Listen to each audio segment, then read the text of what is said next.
कृण्वन्तो विश्वमार्यं कृण्वन्तो। सोतों का संहार। धृतराष्ट्र के पास बैठे बैठे श्री कृष्ण को विचार सुफुटित हुआ कि कहीं अश्वत्थामा रात के समय आक्रमण ही न कर दे। इन्होंने धृतराष्ट्र से छुट्टी मांगी और सीधे पांडवों के शिविर में चले गए। महाभारत में आगे यह नहीं लिखा कि उस संभावित आक्रमण के प्रतिकार के लिए इन्होंने प्रबंध क्या किया।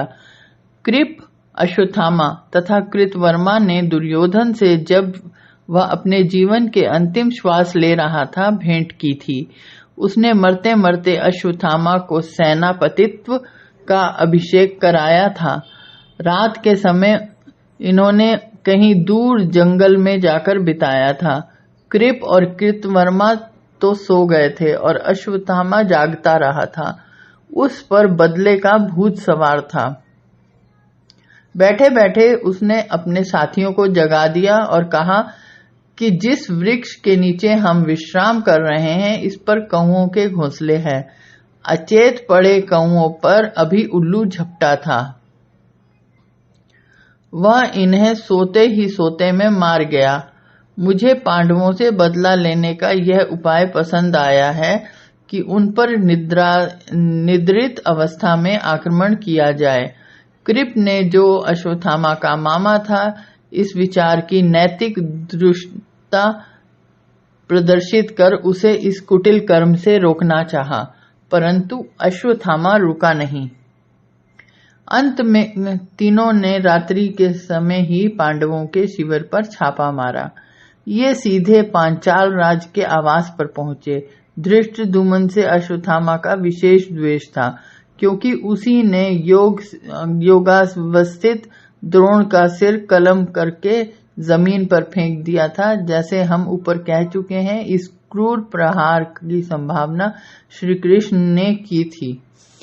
संभवतः पांचालों ने श्री कृष्ण को चेतावनी पर ध्यान न दिया हो, या रक्षा के सब उपाय रहते हुए भी छापा मारने वालों ने लुक छिपकर आकस्मिक छापा मारा हो।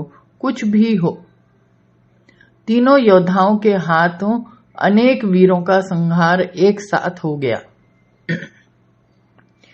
पांचालों की छावनी द्रौपदी के जायों की ननसाल थी। वे भी वहीं सो रहे थे। अन्य रथियों महारथियों के साथ इस बेखबरी के युद्ध में वे भी काम आए। इस सुप्त संहार से बचे 5 पांडव श्री कृष्ण और सात्यकी।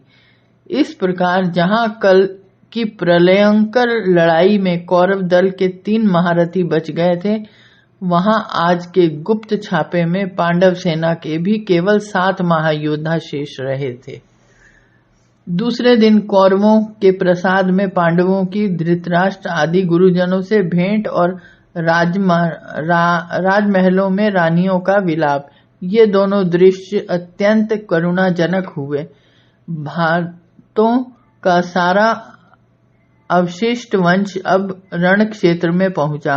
केवल प्रत्येक विधवा बाला ने अपने मृत पति के शव को ढूंढा और वह उनके पास बैठकर रोई।